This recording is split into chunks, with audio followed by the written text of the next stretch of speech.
Make no mistake, this is one of the biggest days of thoroughbred racing in North America, period. It's the Travers Stakes at Saratoga. You're talking about the most significant race at arguably the most prestigious meet. Travers is a place where these three-year-olds make their case for three-year-old of the year. This is one of the big days in Saratoga. The Travers is a huge stepping stone to the Breeders' Cup. An all-star cast of three-year-olds has assembled.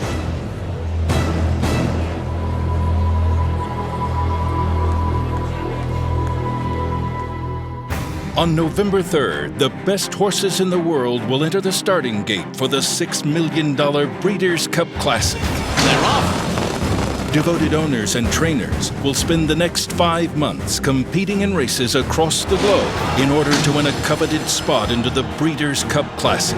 Now, don't run now!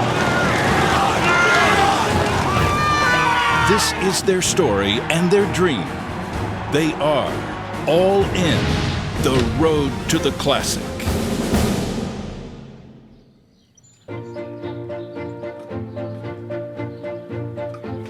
Hey, handsome. Today's your day, man. Today's his day. You're gonna get all the credit that you deserve because you've been great. Horses are phenomenal athletes. These 1,200-pound animals running 35, 38 miles an hour with chicken bones in their legs. Every time the race is over, it's a miracle. They have such character and heart. That's what really brought me into the game. Catholic boy, he's gonna have a lot of, he's gonna have priests and nuns and everybody. Right? Exactly. looking at him today. Bob LaPenta has been a long-time owner and has had a lot of success in the game. But for me, in watching him with the rise of Catholic Boy, I think Catholic Boy and Bob LaPenta, I mean, it might be a horse of a lifetime. I ride Catholic Boy every day. Yeah, you have to listen to your horses, and I think Catholic Boy's telling us he's going to win the Travers, so looking forward to that race. You know, I've been coming to Saratoga since I'm 17 years old. This has always been my goal. The Travers to me is a marquee race. It's been a box I wanted to check for my whole life. Bob LaPenta's been playing at the top of the game for many years. You can see he loves this sport. He's got no ego, and he enjoys it cheering with friends, cheering with family. Did I ever think I'd be in a position to own racehorses and, you know, be involved as heavily as I am? No. I grew up in Yonkers, you know, and about a mile and a half from Yonkers Raceway. You know, we could walk there. And, you know, we didn't have a lot of money. My father never made more than $45 a week. Fortunately, I built a company. It was about a $20 million company. We built it to about $7 billion. Anything I'm involved in business or whatever, you always have to have good people. To me, good people are those that have passion. They want to succeed. They roll up their sleeves. No silver spoons. Less of a business and more of a lifestyle.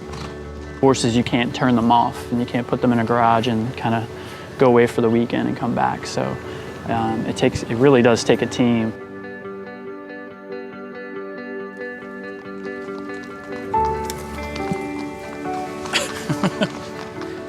I got my start in Virginia, which is a horse-crazy part of the country, and my parents were both trainers and you know, amateur riders, and it was just kind of the backdrop of my youth, and it's always been a part of what I've done.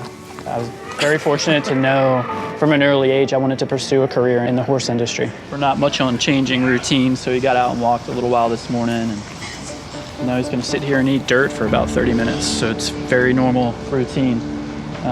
We don't want him to think this day is any different than the next. Jonathan has basically done everything. He was a jumps jockey, you know, he dabbled in show horses as well, and he really just understands the entire game. Harrison, you go ahead and take him out. Very professional, very in tune with his horses, and really the sky is the limit for Jonathan.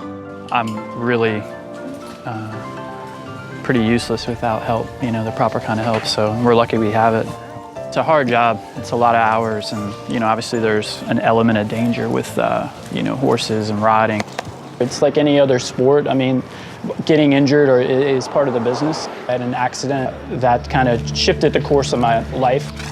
I had a fall where I actually had a compression fracture, and I was paralyzed for roughly a year. I went through a spat of a couple months where I just got up and cried every morning. The most terrifying thing was thinking I wouldn't be able to work with horses anymore.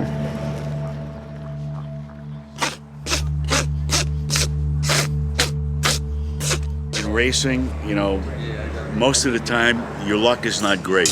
Hooking up with Jonathan, it's been a gift. And, it's just meant to be sometimes. And the way we got Catholic boy, Jonathan saw something in him that a lot of people didn't. And for him to now win stakes races, and this is putting Jonathan on the map.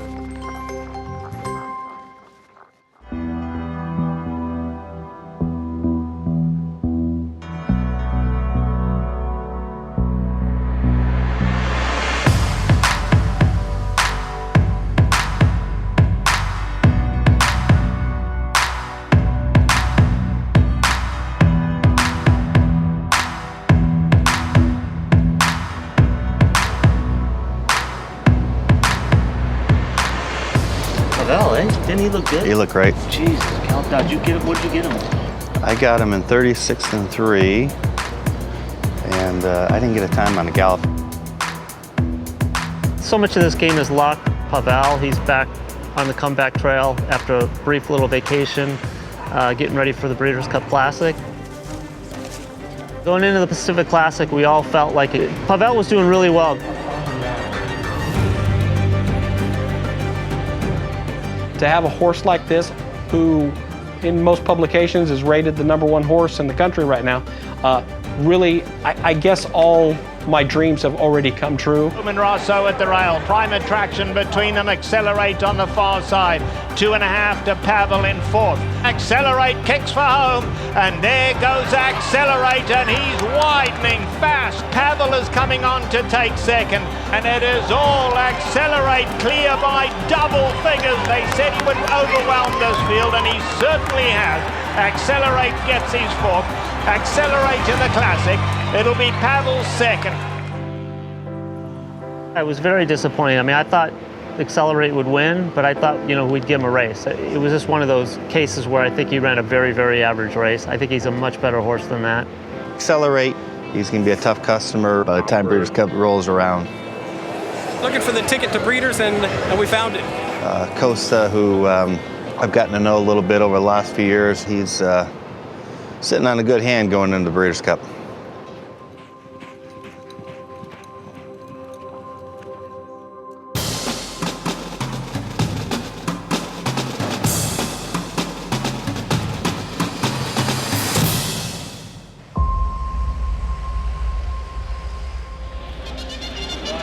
Showtime approaches. While Triple Crown winner Justify is retired, an all-star cast of 3-year-olds has assembled. The Travers Stakes, a Grade 1. So you're talking about the best of the best. But even though today is on their mind, they're looking forward to the Breeders' Cup Classic, where they'll all eventually end up at Churchill Downs in November. And with Accelerate running a hole in the wind on the West Coast and Diversify dominating on the East Coast, these 3-year-olds are going to have to pick it up. It's hard enough to get to the race and hard enough to make sure that they're all healthy. And then to finally win one of those races, it's the pinnacle.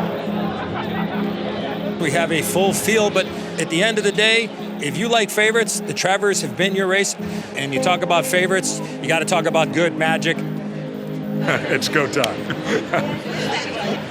Having an opportunity to win the Travers with the favorite, that doesn't come around every day. I get 2 extra paddock passes and I want to get them out. There you go.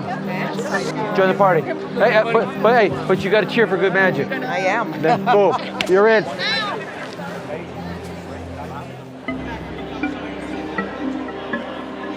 We take a look at the favorite. Last year's 2-year-old champion, Good Magic, considered the best 3-year-old in training. Here he is, dominating the Haskell 4 weeks ago in New Jersey. He is the horse to beat. Okay, so Jose, you know this horse better than any other jockey. You're the only one to have won on this horse. Your post is wide.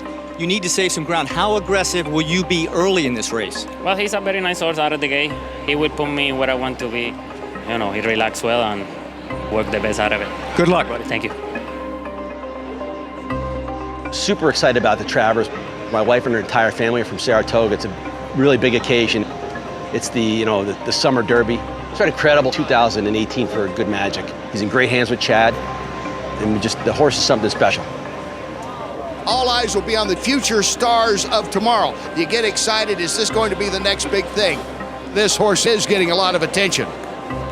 Talking about Gronkowski in only his second U.S. start, his namesake is a minority owner.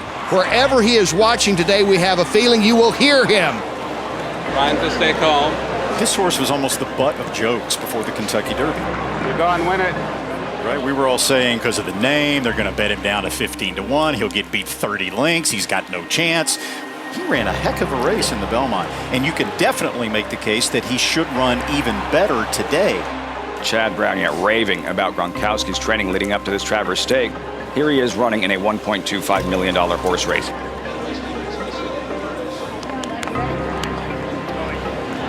So like we discussed, yes, no instructions. Just do your thing, man. And finally, Randy, Catholic Boy. Catholic Boy determined victories in each of his last two races at Belmont Park. Stakes competition, those races were on grass. This is on dirt, but he does have good dirt form in his background.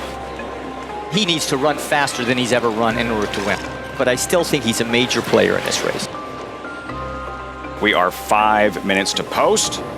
And that's the field for the 149th running of the Travers Stakes. Field of 11 running 1.25 miles on the main track.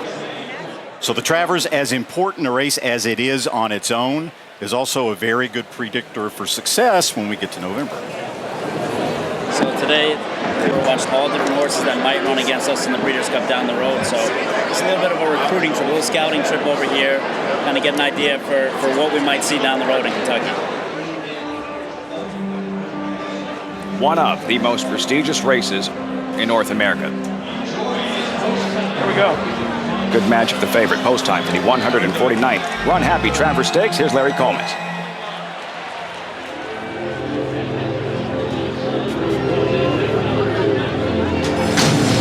They're off in the Run Happy Travers. And the filly Wonder Godot comes out running. Mendelssohn is sent for the lead too by Ryan Moore. And he's going to grab the early advantage here. And then it's Catholic Boy followed by tenfold Bravazo. Trigger warning on the inside. Good Magic is outside of horses 5 lengths off the lead. And then comes Vino Rosso as they make their way into that turn. Gronkowski and King Zachary at the back of the pack. So Ryan Moore hustles Mendelssohn out of there. On top by a half a length. Catholic Boy pressing the piece on the outside second. Wonder Godot is down toward the inside as they head to the backstretch. Good Magic is outside of Bravazo, some 6 lengths off the lead, heading for the backstretch. Then Trigger Warning and Gronkowski, Vino Rosso, and King Zachary. 27.81 seconds. Up the backstretch in the Run Happy Travers, and Catholic Boy confronts Mendelssohn. But Mendelssohn keeps the lead. It's off of them. Good Magic is still about 5 lengths behind as they head past the half-mile pole. 3/4 in 1:11.97 seconds. Then Bravazo, Vino Rosso on the outside. Gronkowski's at the rail. King Zachary is still last as they round the far turn. Mendelssohn is the leader. How does he do it? Catholic Boy continues to run with him, and they've been 1-2 all the way so far. And they're into the stretch, and it's Catholic Boy. Catholic Boy has taken the lead on the outside. Mendelssohn is full out toward the rail. It's 5 lengths back to Bravazo, who's now third. They're coming down to the 16th hole. Catholic Boy is pulling away. He's so impressive today, the others didn't even have a prayer. Catholic Boy rolls in the Run Happy Travers. Mendelssohn was second, Bravazo was third, and King Zachary was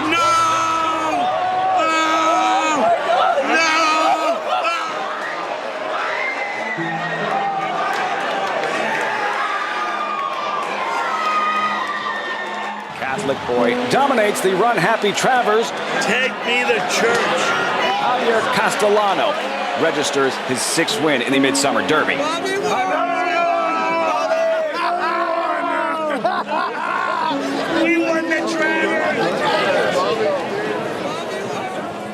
Disappointing performance by Good Magic, the favorite. Really showed nothing whatsoever. Jose, what happened with Good Magic today? Did you feel like you were ever in the race? I mean, when we passed the 3 pole, I knew I didn't have a shot. Thanks, Jose. Thank you. Call Saratoga the graveyard of champions, and a champion denied in the Travers. And we go down to Brittany Earn.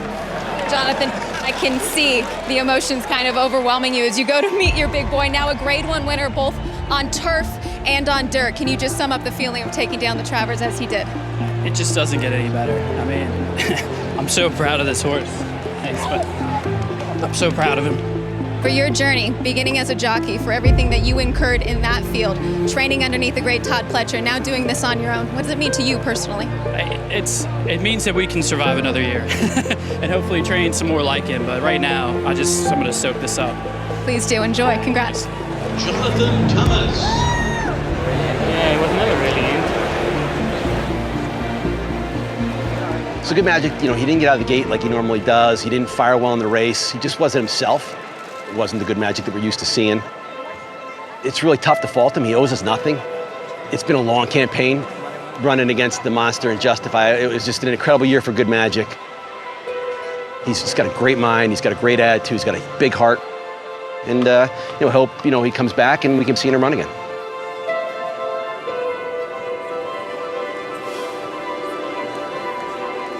I basically enjoyed the ride. Jonathan, he did such a Bob LaPenta, Catholic boy, Grade 1 win on dirt and turf. Put into words what this means to you.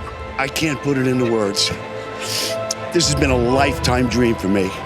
And to win it with a horse like Catholic boy, I'm speechless. Something else. Pinch me. I've been in the game, started in 2001, and I never thought this day would come, and I'm so glad it came today.